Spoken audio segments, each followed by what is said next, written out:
پوری طاقت سے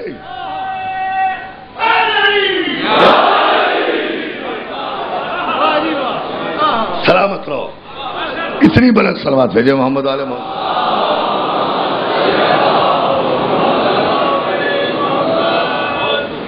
مولا آپ کو سلامت رکھیے. اور فرمایا آپ نے یہ ہے وہ منزل فکر جسے سمجھنا چاہیے. اور جس جملے کے لیے میں زحمت دے رہا ہوں آپ کو، وہ جملہ میں آپ کہنے جا رہا ہوں، جہاں آپ انشاءاللہ آسمانوں پر جا کر علی کی عظمت کو سلام کریں گے. آمادہ ہو کر بیٹھیں اور اس کے پس منظر کو سمجھیں. علی نے پیغمبر اسلام کے ارشاد پر کاغذ اور قلم پیغمبر اسلام کو دے دیا. پیغمبر نے مانگا بھی نہیں تھا، آپ نے سوچا بھی نہیں، میں جملہ کہہ بھی گیا. پیغمبر نے علی سے کاغذ قلم مانگا بھی نہیں تھا، پھر بھی علی نے دے دیا. ملت کتنی بے انصاف ہے کہ جو بغیر مانگے ہوئے پیغمبر کو قلم اور کاغذ دے دے، اس پر تو اعتراض کرتے ہیں، اور جو مانگنے پر بھی زحمت گوارا نہ کرے. توجہ ہے، توجہ ہے. صلوات بھیجنا محمد آل محمد پر. علی نے یہ کہہ کر قلم اور کاغذ پیغمبر اسلام کی خدمت میں پیش کر دیا کہ یا رسول اللہ، میں نبوت کا گواہ ہوں، اس لیے میں نے آپ کو مکے میں نبی بنتے ہوئے نہیں دیکھا جب کچھ نہ تھا. میں نے تو اس وقت آپ کو زیور نبوت سے آراستہ دیکھا ہے. میں آپ کی نبوت و رسالت کا عینی گواہ ہوں. میں لفظ رسول اللہ کو نہیں کاٹ سکتا، آپ خود اپنے ہاتھ سے کاٹ دیجئے. پیغمبر اسلام نے بڑی توجہ دوستو، قلم لیا کاغذ لیا، اپنے ہاتھ سے لفظ رسول اللہ کاٹا. محمد ابن عبداللہ اپنے ہاتھ سے لکھا. تعجب ہے آپ پر کہ آپ اب تک چپ بیٹھے ہیں. اپنے ہاتھ سے پیغمبر نے لفظ رسول اللہ کو کاٹا. محمد ابن عبداللہ اپنے دست مبارک سے لکھا. آپ اب بھی چپ ہیں. تو اگر امت 1400 برس سے سمجھ نہیں پائی تو اس کا کیا قصور ہے کہ میں 2 مرتبہ کہہ چکا کہ پیغمبر نے اپنے ہاتھ سے لفظ رسول اللہ کاٹا، محمد ابن عبداللہ لکھا. اب تاریخ کے مورخ کو یہ کہنے کی جرات نہیں ہونا چاہیے کہ پیغمبر کو لکھنا نہیں آتا تھا. ہاں مل کر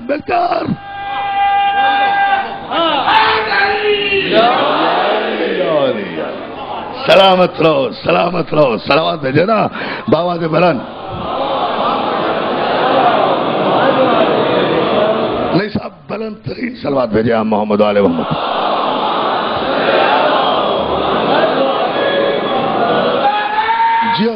جیو حیدر. ہاں یہ ہے نا مکمل نعرہ. سلامات بھیجے اتنی بلند.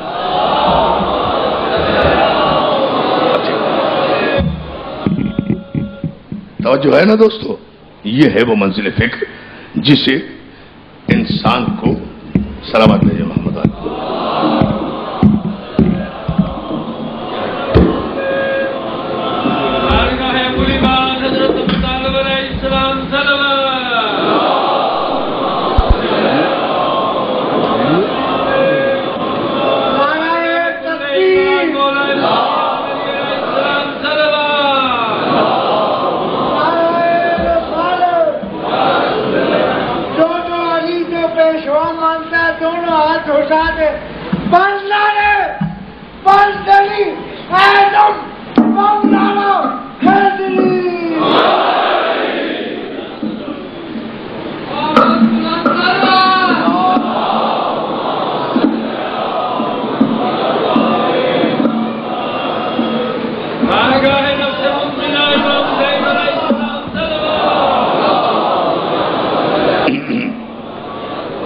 ایک مرتبہ پھر صلوات بھیجے محمد علی.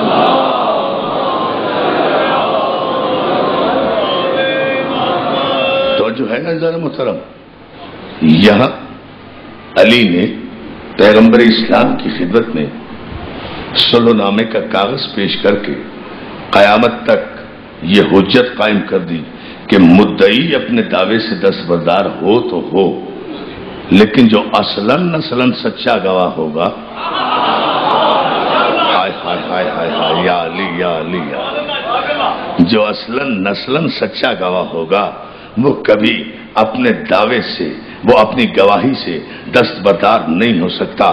علی نے قرآنی آیات کی روشنی میں گواہی دی تھی رسالت کی۔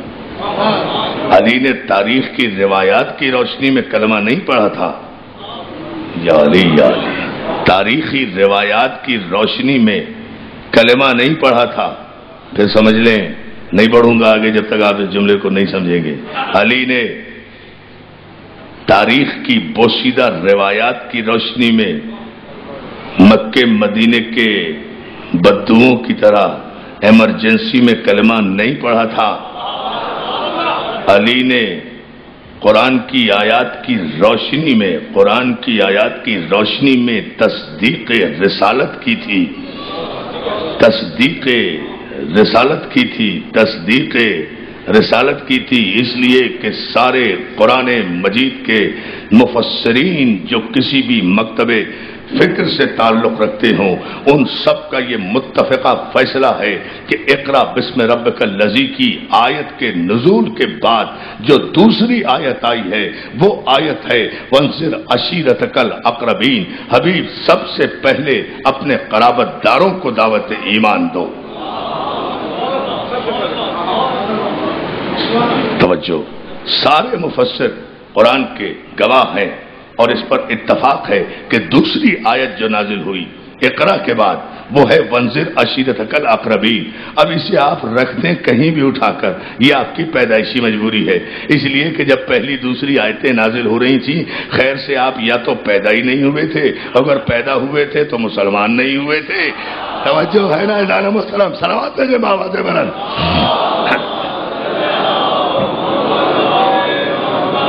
لیکن آیت خود بتا رہی ہے کہ آیت نے واضح طور پر اعلان کیا کہ حبیب سب سے پہلے وانذر عشیرتک الاقربین، سب سے پہلے اپنے قرابت داروں کو، اپنے رشتہ داروں کو دعوت ایمان دو سب سے پہلے۔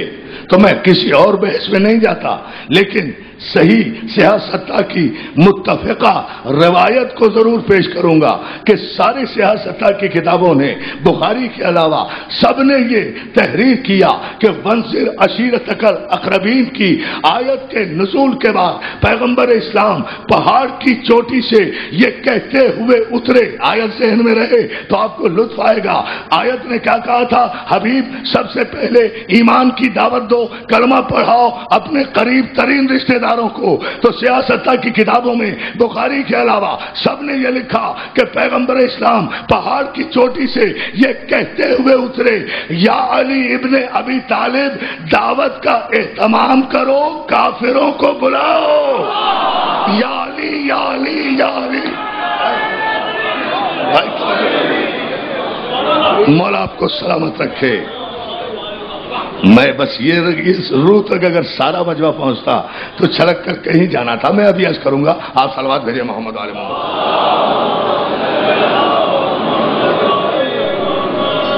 ایک مرتبہ اور صلوات بھیجیں۔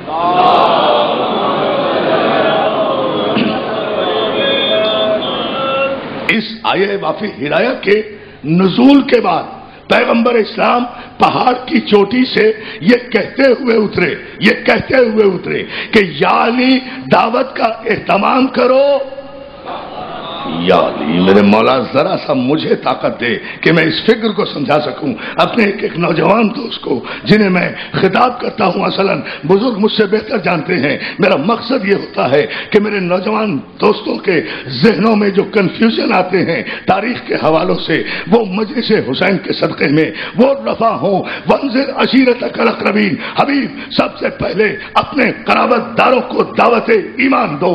تو پہاڑ کی چوٹی سے پیغمبر یہ کہتے ہوئے اترے علی دعوت کا اہتمام کرو، کافروں کو بلاؤ، یعنی آیت کہہ رہی ہے کہ قریب ترین عزیزوں کو پہلے دعوت ایمان دو۔ بچپن میں سب سے پہلے بچوں میں علی پر ایمان لانے کا فتویٰ دینے والے تاریخ کے بے ایمان مورخوں خود ہی آیت فیصلہ کر رہی ہے۔ پیغمبر نے یہ جملہ کہہ کر کہ علی دعوت کا اہتمام کرو، کافروں کو بلاؤ، قیامت تک یہ حد فاصل قائم کر دی کہ علی اور ہے، کافر اور ہے۔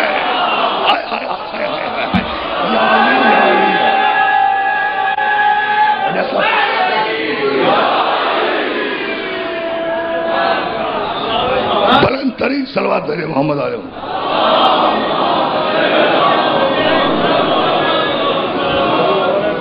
مولا آپ کو سلام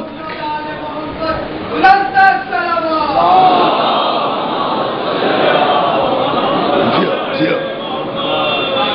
اور آپ کو سلامت رکھے۔ علی کئی فیصلے ہوں گے انشاءاللہ آج کی اس مجلس میں۔ علی دعوت کا اہتمام کرو، کافروں کو بلاؤ۔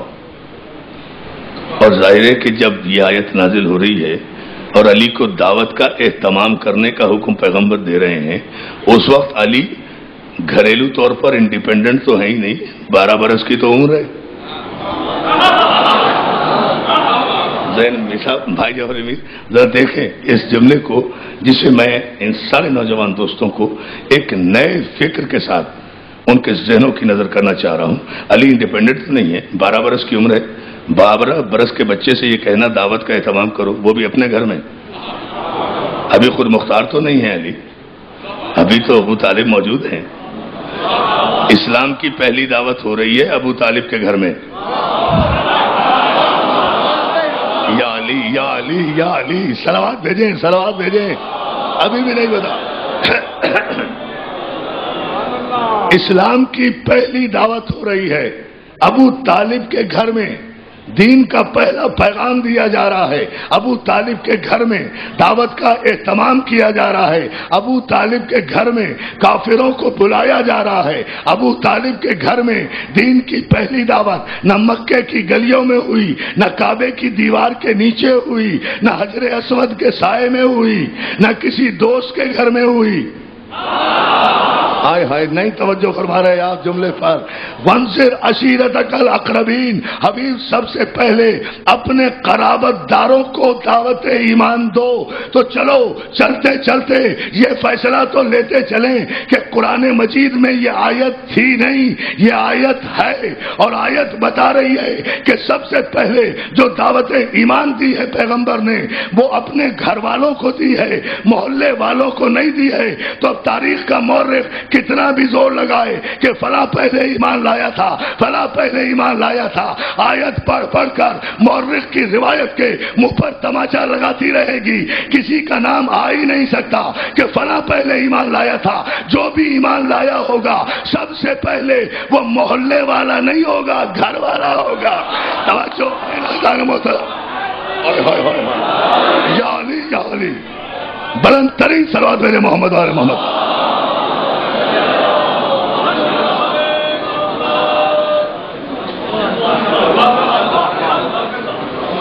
مولا آپ کو سلامت رکھے۔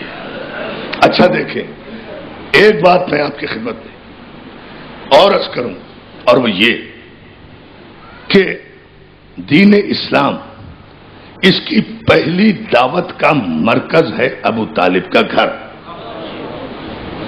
مکے میں نہیں ہوئی یہ دعوت، مکے کی کسی گلی میں نہیں ہوئی یہ دعوت، مکے کے کسی چوراہے پر شامیانہ لگا کر نہیں ہوئی یہ دعوت، خانہ کعبہ کے اندر نہیں ہوئی یہ دعوت، خانہ کعبہ کے باہر نہیں ہوئی یہ دعوت، حجر اسود کے نیچے نہیں ہوئی یہ دعوت۔ اصول تو آج بھی موجود ہے۔ پاکستان کب بنا؟ 1947 میں۔ یہ یادگار پاکستان جو ہے آپ کے یہاں، یہ 1947 کی یادگار ہے۔ یار یہ تو میں پڑھے لکھے نوجوانوں سے پوچھ رہا ہوں، بہت توجہ، یہ 1947 کی یادگار ہے؟ نہیں، ٹھیک ہے نا، یہ اس دن کی یادگار ہے جس دن بر صغیر کے تمام مسلمانوں نے متفقہ طور پر پاکستان کی قرارداد پیش کی تھی۔ یا علی یا علی یا علی ایک فیصلہ لوں گا، یہ اس دن کی یادگار ہے جب سارے مسلمانوں نے پہلے متفقہ طور پر قرارداد پاکستان منظور کی تھی۔ تو اخلاقیات کا فیصلہ یہ ہے کہ جس دن پاکستان کی پے کی بنیاد رکھی گئی تھی وہاں یادگار قائم کی جائے۔ 1947 کی کوئی یادگار نہیں ہے پاکستان میں۔ جس دن 14 اگست کو پاکستان قائم ہوا تھا اس دن کوئی یادگار نہیں ہے۔ 7 سال پہلے جو قرارداد پیش کی گئی تھی اس کی یادگار آج بھی قائم ہے۔ اس یادگار پر احترام کے ساتھ جایا جاتا ہے کہ یہ وہ مقام ہے جہاں مسلمانوں نے اکٹھے ہو کر قائد اعظم کی قیادت کی تصدیق کر کے پاکستان کا اعلان کیا تھا۔ تو اب لاہور کے کسی موچی گیٹ میں یا لاہوری گیٹ میں یا کراچی کے کسی نمائش پر یا اسلام آباد میں یا کسی شہر میں یادگار پاکستان نہیں بن سکتا۔ یادگار پاکستان وہاں بنے گا جہاں پاکستان کی پہلی متفقہ قرارداد منظور کی ہے۔ تو دعوت دین اسلام نہ مکے میں ہوئی ہے، نہ مکے کی گلیوں میں ہوئی ہے، نہ کعبے کے اندر ہوئی ہے، نہ کعبے کے گھر ہوئی ہے۔ یادگار دین اسلام اگر قائم کرنا ہے تو کعبے کی دیوار کے نیچے نہ بناؤ۔ یادگار اسلام اگر بنانا ہے تو ابو طالب کے گھر میں بناؤ۔ یا علی یا علی یا علی یا علی، پوری طاقت سے نہیں ایسے نہیں، دونوں ہاتھ بلند کر کے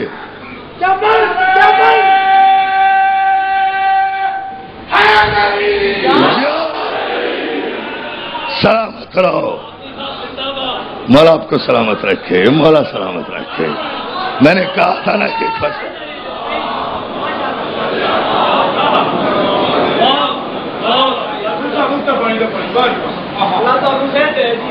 دودھ تے پانی نہ پانی۔ یاد حیدری۔ مولا سلام۔ اتنی بلند سارا مجمع مل کر عظمت خاندان یادگار ابو طالب پر صلوات۔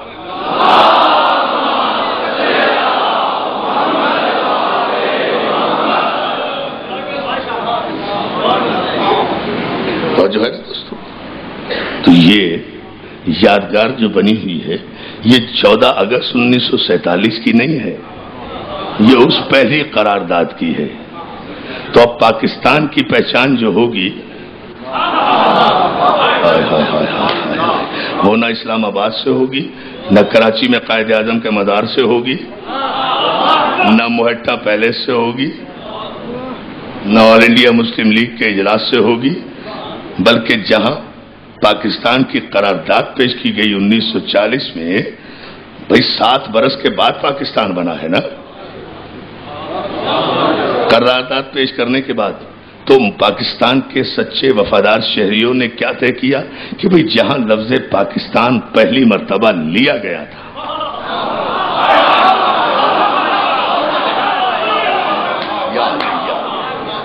جہاں لفظ پاکستان پہلی مرتبہ لیا گیا تھا وہاں یادگار قائم کی جائے۔ یہ ہے شرافت۔ اب جو بھی پاکستان کا وفادار ہے وہ اس یادگار کی توہین نہیں کرے گا، اس یادگار کا احترام کرے گا۔ اب یہ تو ہوا ایک ملک، سمجھے جائیں، سمجھتے جائیں آپ، میں اتنی سامنے کی بات مثال میں دے رہا ہوں۔ یہ تو ہوا ایک ملک، اور یہ ہے میرا پیغمبر جو وما ارسلناک الا رحمۃ للعالمین۔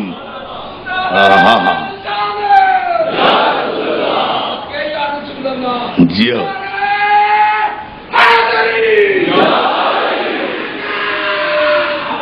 صلوات بھیجیں بابا جی بلند۔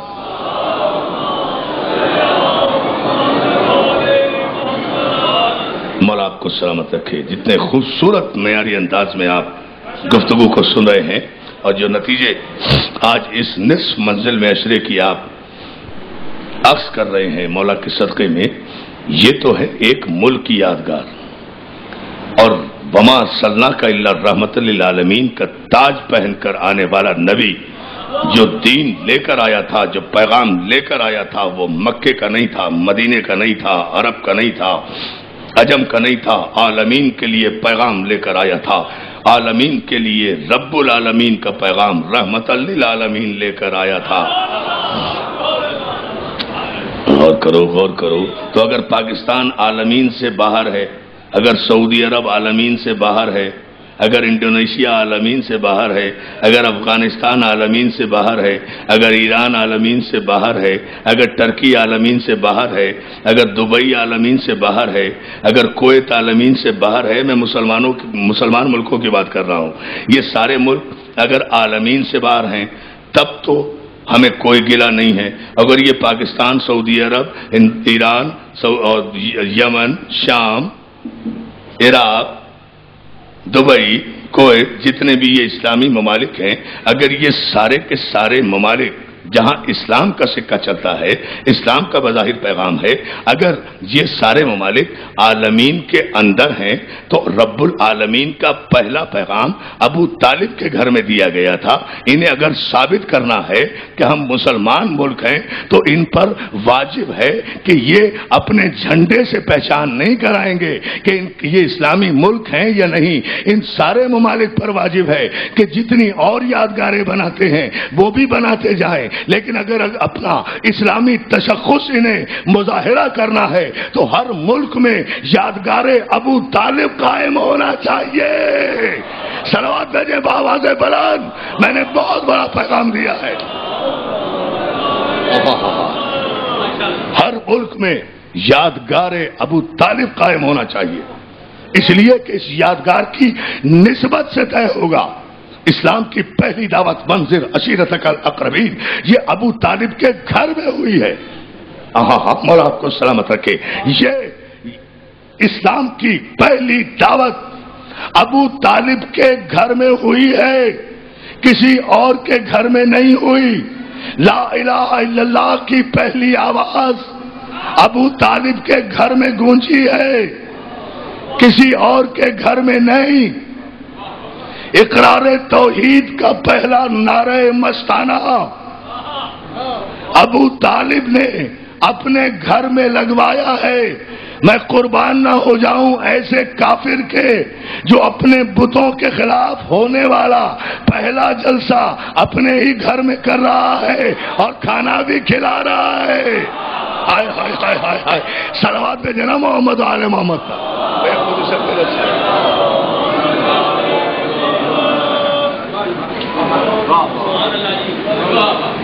آپ نے غور نہیں کیا دوستو، پھر میں ایک جملہ کہتا ہوں۔ جب بات چھڑی گئی ہے تو ایک بات کا نتیجہ تو آئے سامنے، اور وہ یہ کہ بکری کی ایک ران کا شوربہ بنایا گیا۔ یہ ہے تاریخ، دیکھیں، بکری کی ایک ران کا شوربہ بنایا گیا حکم پیغمبر سے۔ یہ کہیں نہیں لکھا ہوا، خدا کی قسم کہیں نہیں لکھا ہوا، کسی تاریخ سے کوئی ثابت نہیں کر سکتا کہ یہ بکری کا شوربہ اور نان منگانے کے لیے پیغمبر اسلام نے علی کو پیسے دیے ہوں۔ میں تو بڑا سیدھے